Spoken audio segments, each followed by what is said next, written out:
Hello everyone, this is me Sathiya here. मैं आपके लिए लेके आई हूँ एक और रीडिंग जो कि होगी फॉर हूएवर नीड्स है। अगर आप जानना चाहते हो कि करंटली आपका पर्सन आपके बारे में क्या सोच रहा है तो ये रीडिंग चेक कर सकते हो, चाहे इन टच हो आउट ऑफ टच हो, दोनों सिचुएशन में ये रीडिंग चेक कर सकते हो। लेट्स सी कि क्या है उसके दिल में दिमाग में आपको लेकर हैवीली और डोमिनेंटली क्या सोच रहे हैं वो आपके बारे में। इस रीडिंग में हम चार्म्स भी ऐड करेंगे, सो स्टे ट्यून्ड।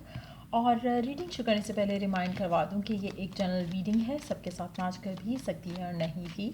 सो जो बातें जो मैसेजेस मैच करते हैं उन मैसेजेस को पिक करो और बाकी सबको छोड़ दो। अगर आप पर्सनल रीडिंग्स चाहते हो पेपाल से इजी पैसेज पेमेंट कर सकते हो, सिर्फ तभी रीच आउट करो ताकि आपका भी टाइम वेस्ट नहीं हो और मेरा भी। सो लेट्स सी क्या सोच रहे हैं आपके पर्सन आपके बारे में राइट नाउ, क्या चल रहा है हेवीली डोमिनेंटली उनके दिल में दिमाग में आपको लेकर। Begin. Page of pentacles. एक महीने के अंदर अंदर पहली चीज़ जो मैं मेंशन करूँगी यहाँ पर, कोई वो सॉलिड स्टेप आपकी तरफ लेने वाले हैं। अब इस सिचुएशन में चाहे आप इन टच हो या आउट ऑफ टच हो, कोई सॉलिड स्टेप आपका पर्सन आपकी तरफ ले रहा है। ये कमिटमेंट ऑफर भी हो सकती है, ये प्रपोजल भी हो सकता है, ये अगर नो कांटेक्ट की सिचुएशन में हो तो एक कम्युनिकेशन भी हो सकती है जो पर्सन की तरफ से एक स्टेप हो आपकी तरफ। बट ये चीज़ वो सोच रहे हैं, ये प्लान कर रहे हैं अपने माइंड में कि एक महीने के अंदर कुछ वो स्टेप डेफिनेटली लेंगे आपके लिए। Let's see more cards here. Nine of swords, three of wands. आप में से मेजॉरिटी लोग हो सकता है राइट नाउ नो कांटेक्ट की सिचुएशन में हो, या फिर आप दोनों की सिचुएशन इतनी कुछ खास नहीं है करंटली। गिवन सर्कमस्टांसेस में मुझे लगता है कि पर्सन किसी चीज़ को लेकर अपसेट है, या फिर जैसे होता है ना कि आपके ऊपर बहुत ज़्यादा बर्डन हो किसी चीज़ का। सो उस चीज़ को लेकर बहुत ज़्यादा अपसेट है, लेकिन उनको लगता है कि एक महीने के अंदर अंदर चीज़ें रिजॉल्व हो जाएंगी उनकी पर्सनल लाइफ में, पर्सनल इश्यूज़ जो हैं वो रिजॉल्व हो पाएंगे और उसके बाद वो आपकी तरफ कोई एक्शन ले सकेंगे। सो कहीं ना कहीं एक महीने का टाइम शायद इनको स्टिल चाहिए ताकि वो आपकी तरफ कोई स्टेप ले सकें।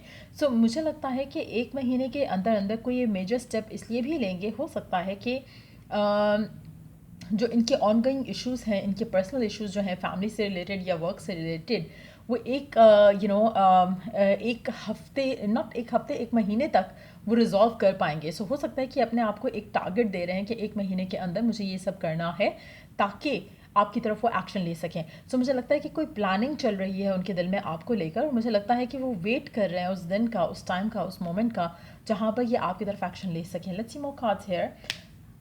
Eight of wands, ten of cups, the high priestess, underneath the deck we do have the moon. एक चीज़ मैं यहाँ पे मेंशन करूँगी, अगर आप अपने पर्सन के बारे में कुछ भी सोच रहे हो, चाहे अच्छा है, नेगेटिव है, पॉजिटिव है, आपका पर्सन भी वही सब सोच रहा है आपके लिए, आपके बारे में। कहीं ना कहीं आप दोनों एक दूसरे को बहुत ज़्यादा सोलफुली कनेक्टेड रहते हो एक दूसरे के साथ, और मुझे लगता है कि आपके सर पे अगर आपका पर्सन सवार है तो उसके सर पे भी आप सवार हो, तो कहीं ना कहीं एक म्यूचुअल अट्रैक्शन है जो इस कनेक्शन को जोड़े हुए है। चाहे पर्सन ओपन अप होता है या नहीं होता, लेकिन वो डेफिनेटली आपके बारे में बहुत ज़्यादा सोचता है, बहुत ज़्यादा थॉट प्रोसेस उसका चलता रहता है। कहीं ना कहीं आपके कनेक्शन में आपके पर्सन को लगता है कि कुछ इश्यूज़ हैं जो कि शायद उन्हीं को सॉल्व करने में या रिजॉल्व करने में उनको एक महीना लग सकता है। इश्यूज़ ये भी पॉसिबल हो सकते हैं कि आपका पर्सन देखना चाहता है, जानना चाहता है कि ऑब्जर्व करना चाहता है कि how do you react in certain conditions और सर्कमस्टांसेस। स्पेशली अगर आपका कनेक्शन नया है तो मुझे लगता है कि एक महीने के अंदर अंदर पर्सन अंदाज़ा लगा पाएगा कि उसको आप चाहिए हो as a long term partner, या फिर you are good enough only for a boyfriend और बीइंग अ गर्लफ्रेंड। सो मुझे लगता है कि वो डिसीजन भी एक महीने के अंदर अंदर बना पाएंगे आपके बारे में। और अगर आप आउट ऑफ टच हो तो वो कम्युनिकेट करेंगे, अगर इन टच हो ऑलरेडी तो पर्सन आपकी तरफ एक माइंड बनाकर एक्शन लेंगे जहाँ पर शायद चीज़ों को फॉरवर्ड ले जाने की बात करें। सो मुझे लगता है कि एक महीना from now is going to be the time जहाँ पर ये पर्सन कुछ प्लान कर रहे हैं ऑलरेडी आपके बारे में, इस कनेक्शन के बारे में। कहीं ना कहीं आपका पर्सन जो है चीज़ों को डिफरेंट वे में देखने की कोशिश कर रहे हैं। अगर आप काफ़ी पुराना एक दूसरे को जानते हो तब भी मुझे लगता है कि एक नया पर्सपेक्टिव ऐड हो रहा है पर्सन की नज़र में इस कनेक्शन को लेकर, जो कि जिस नज़र से वो इस कनेक्शन को देख रहे हैं। समहाउ एक चीज़ मैं मेंशन करूँगी कि यहाँ पर आप दोनों के पास में कुछ ऐसा ज़रूर रहा है जो कि शायद पर्सन को स्टिल डाउटफुल करता है, पर एट द सेम टाइम अगर आप पेशेंट रहो, गिवन सर्कमस्टांसेस में पॉजिटिव रहो, तो चीज़ें आपके हक में हो जाएंगी। हो सकता है कि पर्सन को डाउट है या फियर है कि शायद अप्रूवल नहीं मिलेगा उसकी फैमिली की तरफ से आपको लेकर।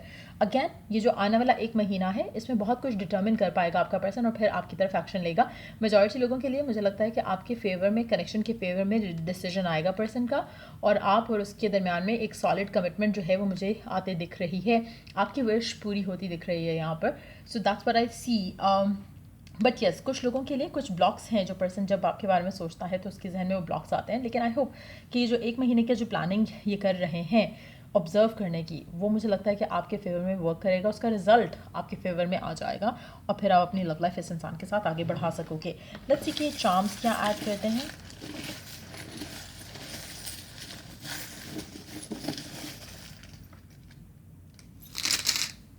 Alphabets में we do have a C, U, Z, V, E, M, P और L। ये नेम इनिशियल आपके भी हो सकते हैं, आपके पर्सन के भी हो सकते हैं, आप में से कुछ लोगों के लिए ए अल्फ़ाबेट भी हो सकता है। Let's see what this card has to add. You are sexy. आपका पर्सन आपसे कहना चाहता है कि you are sexy. They believe that कि शायद आप सेक्सी हो। आप में से कुछ लोगों के लिए मुझे लगता है कि राइट नाउ कॉन्टैक्ट को लेकर, कम्युनिकेशन को लेकर बहुत सारे इश्यूज़ हैं। थर्ड पार्टी सिचुएशन भी पार्ट हो सकती है आपकी लाइफ का राइट नाउ, पर एट द सेम टाइम ये इश्यूज़ जो हैं टेम्परेरी हैं, ये रिजॉल्व हो जाएंगे।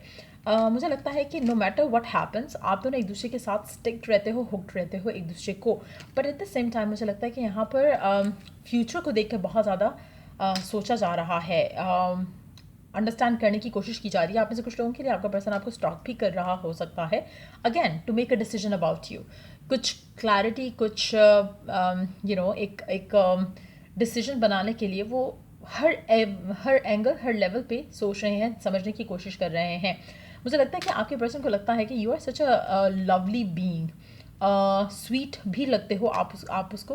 मुझे लगता है कि अभी आने वाले दिनों में आप एक्सपीरियंस करोगे बहुत पॉजिटिव चेंजेस आपकी लव लाइफ में इस इंसान के साथ। समहाउ जो पास्ट है वो इतना कुछ खास नहीं लग रहा, मुझे लग रहा है इसमें काफ़ी टॉक्सिसिटी हो सकती है आपके और आपके पर्सन के दरमियान में, काफ़ी सारे डिसएग्रीमेंट्स हो सकते हैं, कुछ फाइट्स, आर्ग्यूमेंट्स हो सकते हैं अगली वाले, but at the same time मुझे लगता है कि आने वाले टाइम में चीज़ें जो हैं वो लव से हैंडल होंगी और प्यार से चीज़ें जो है वो पॉजिटिव चेंजेस में बदलना शुरू हो जाएंगी जो कि कभी नेगेटिव थी। आपका कनेक्शन काफ़ी स्ट्रांग है इस इंसान के साथ, बट मुझे लगता है कि आप में से एक पर्सन बहुत ज़्यादा बॉसी है और समहाउ चांसेस बहुत स्ट्रांग है कि आपका person has been the bossy one. But yes, चीज़ें बदलेंगी आने वाले टाइम में, चीज़ें बदल जाएंगी। आप और आपका पर्सन शायद कहीं ट्रैवल वे भी करो आने वाले टाइम में। आप में से कुछ लोग फायर साइन या वाटर साइन हो सकते हो, या इन दो साइंस को डील कर रहे हो सकते हो। आपका कनेक्शन काफ़ी सॉलिड है, डीप है, और मुझे नहीं लगता कि इस कनेक्शन को ख़त्म करना आपके बस की बात है या पर्सन के बस की बात है या किसी और के बस की बात है। मुझे लगता है कि it's gonna stay, but yes, थोड़े उतार चढ़ाव जो है मुझे दिख रहे हैं इस कनेक्शन में, चाहे वो अभी हैं, चाहे वो कुछ लोगों के लिए शायद बाद में भी हो, बट आई थिंक कि यू विल बी हैप्पी। सो या ये थी रीडिंग आप लोगों की। अगर आपको हेल्प किया हो, गाइड किया हो, तो लाइक शेयर सब्सक्राइब ज़रूर करो, और till I do the next reading आप लोगों के लिए टेक केयर, बाय।